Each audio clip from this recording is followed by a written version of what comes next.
En este segundo domingo de Navidad,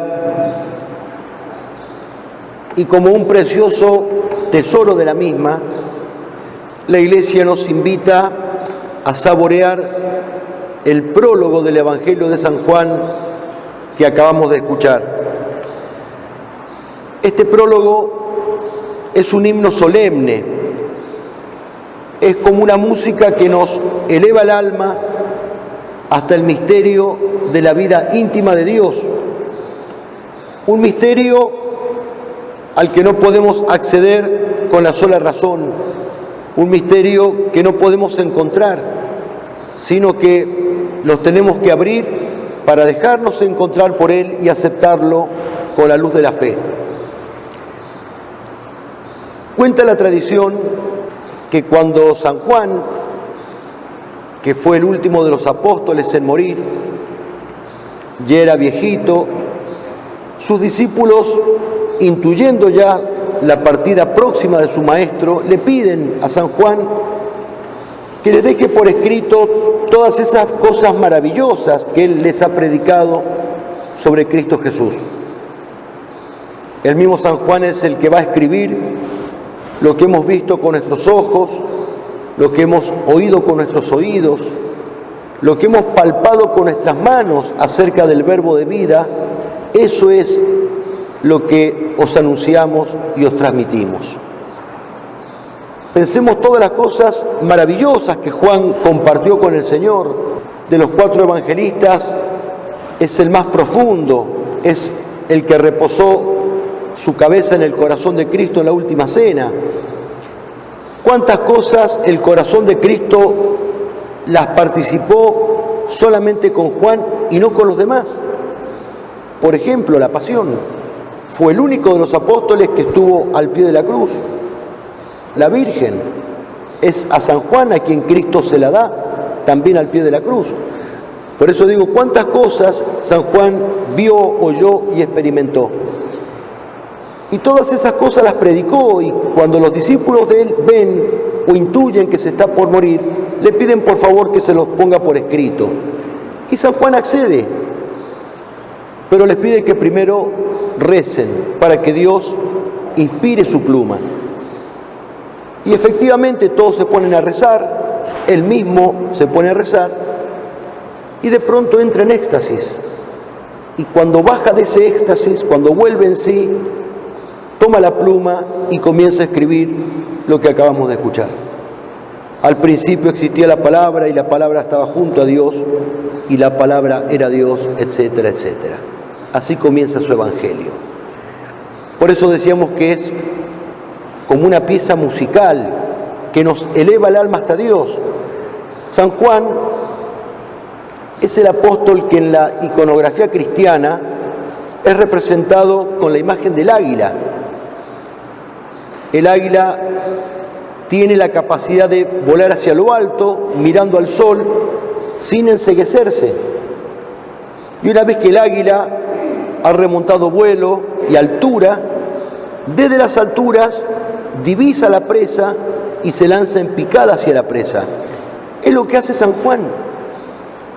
Otros evangelistas, por ejemplo San Mateo, comienza su evangelio con la genealogía de Jesús, es decir, con la procedencia humana de Jesús.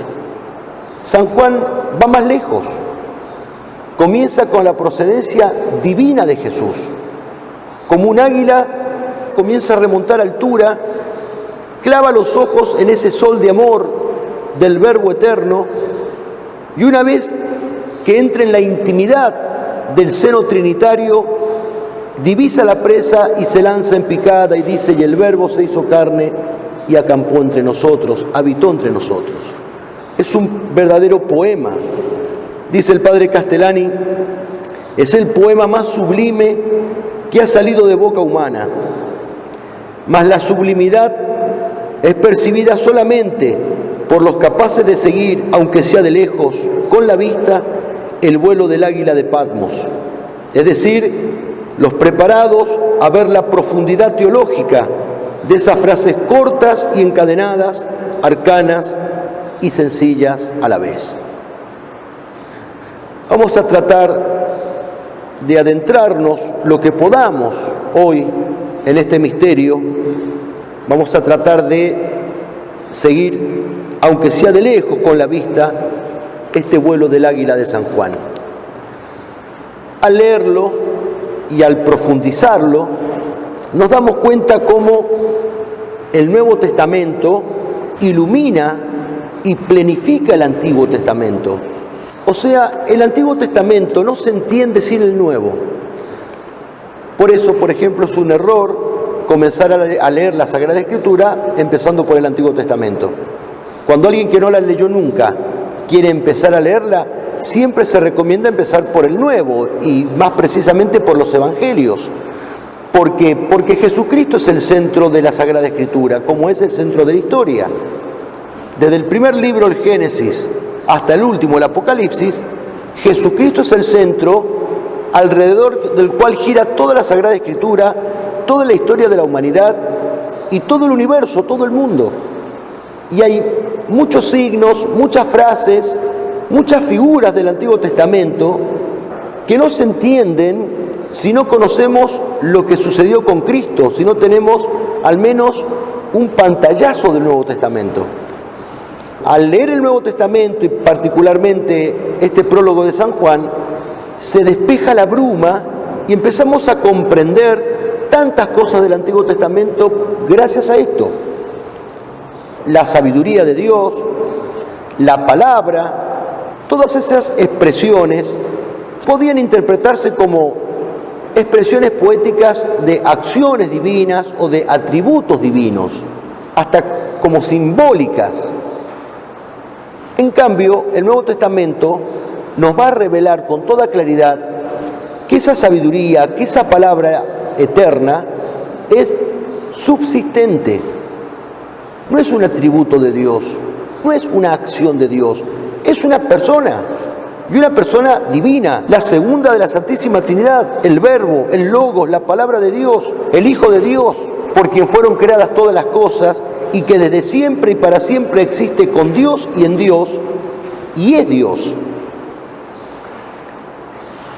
En el mismo Evangelio de San Juan, Cristo 15 veces se proclama como Hijo de Dios.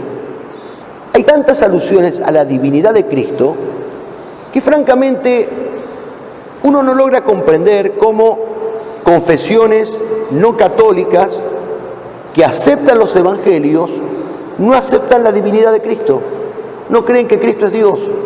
Hay dos posibilidades: o hay una torpeza mental o hay malicia. No lo quiero aceptar porque reconocer la divinidad de Cristo implica un compromiso en la vida, implica cambiar de conducta, implica amoldarme a lo que Cristo me pide. Entonces mejor no aceptarla. Solamente en el prólogo que hemos escuchado, San Juan señala por 4 veces la preexistencia y la divinidad de la palabra, del Verbo de Dios. Quiere dejar bien en claro que ese carpintero, que ese nazareno que circula entre los hombres, no es un hombre cualquiera. Es el Verbo de Dios, la palabra de Dios, es Dios que se ha hecho hombre por nosotros. Y después de haber señalado a Cristo como el Verbo del Padre, San Juan lo va presentando sucesivamente como la vida, la luz, la gloria, la gracia y la verdad de Dios. Y a su vez lo presenta como el engendrador de una vida nueva, una vida para todos aquellos que lo aceptan. El Antiguo Testamento solamente tuvo signos de la presencia de Dios. Recordemos algunos: aquella nube luminosa o aquella columna de fuego que iba guiando al pueblo elegido en su travesía por el desierto. Esa nube luminosa o esa columna de fuego, por un lado manifestaba la presencia de Dios, pero por otro lado la ocultaba, la escondía. Los judíos no veían a Dios allí. Eso eran signos. ¿Qué es un signo? Y cuando yo a lo lejos veo humo, porque veo humo, deduzco que hay fuego. aunque no vea el fuego, estoy viendo el signo que me indica que hay fuego. Algo así sucedía en el Antiguo Testamento, con tantos signos que anunciaban la presencia de Dios, pero a Dios no lo veían. Otro signo fue, por ejemplo, el agua de la roca, que brota milagrosamente, o el maná, que cayó del cielo y con el cual el pueblo hebreo se alimentó de forma milagrosa. Nosotros, a partir del Nuevo Testamento, a partir de Cristo, ya no tenemos signos de Él, lo tenemos a Él, tenemos la realidad que es Cristo.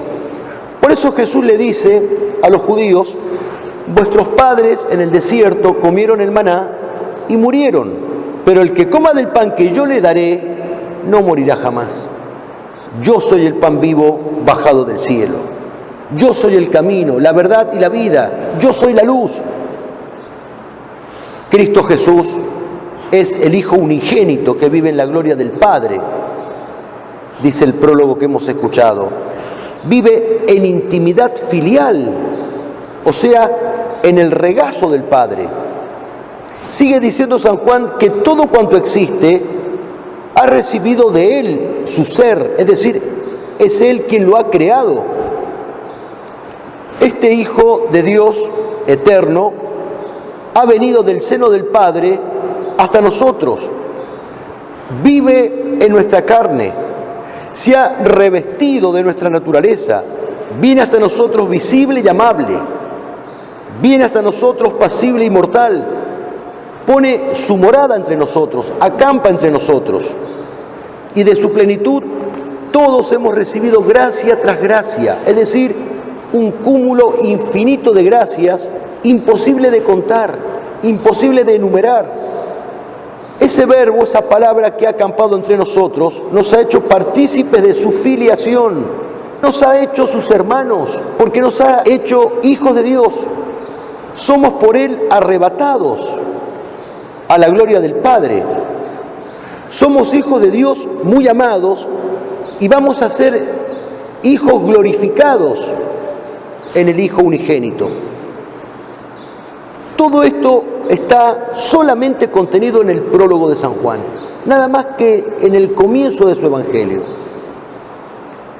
Y finalmente, dice allí San Juan, el mundo fue hecho por medio de Él y el mundo no lo conoció. Es la primera venida del Verbo.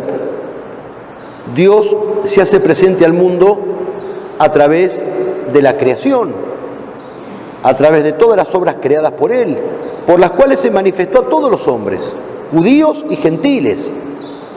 Y mediante esas obras se puede llegar a conocer a Dios Creador con la sola luz de la razón.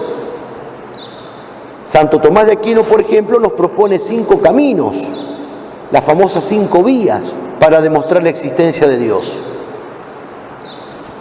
Y sin embargo, el mundo no lo conoció. Va a decir San Pablo, vanos y estúpidos, aquellos que encandilados por la hermosura de las criaturas no fueron capaces de llegar por analogía al Creador de todas ellas. Vino al mundo y el mundo no lo conoció. Y entonces esa palabra de Dios, ese verbo de Dios, dio un paso más. Vino a los suyos, ya no solamente vino al mundo, vino a los suyos. Es la segunda venida del Verbo, cuando ya no se manifiesta simplemente a través de las criaturas, sino cuando se encarnó en el seno del pueblo elegido, del pueblo judío, del pueblo de Israel, de ese pueblo que Él mismo había elegido y preparado para que del corazón de ese pueblo naciera el Mesías. Y ese pueblo suyo lo rechazó y lo condenó. Vino a los suyos y los suyos no lo recibieron. Aquí están consignadas posiblemente las palabras más tristes de toda la Sagrada Escritura. Vino a los suyos y los suyos, no los extraños, los suyos no lo recibieron. Pero acto seguido están consignadas las que posiblemente sean las palabras más consoladoras de la Sagrada Escritura. A todos los que lo recibieron les dio el poder de llegar a ser hijos de Dios, hubo quienes no lo recibieron, pero hubo quienes sí lo recibieron. Y esta es la gracia que le podemos pedir hoy a la Virgen, la gracia de ser de este grupo, no de aquellos que lo desconocen, no de aquellos que no lo reciben, sino la gracia de aquellos que lo reciben. Y recibir a Cristo significa aceptar su persona y su palabra, significa aceptar su doctrina y sus mandamientos, significa aceptar sus criterios, significa conformar nuestra vida con la suya, aunque por momento sus mandamientos puedan resultarnos difíciles de cumplir en la vida, pero es la única forma de poder remontarnos junto con el águila de San Juan hasta la intimidad del Verbo en esta vida para lograr poseerlo un día en la eternidad. Que María Santísima nos conceda esta gracia.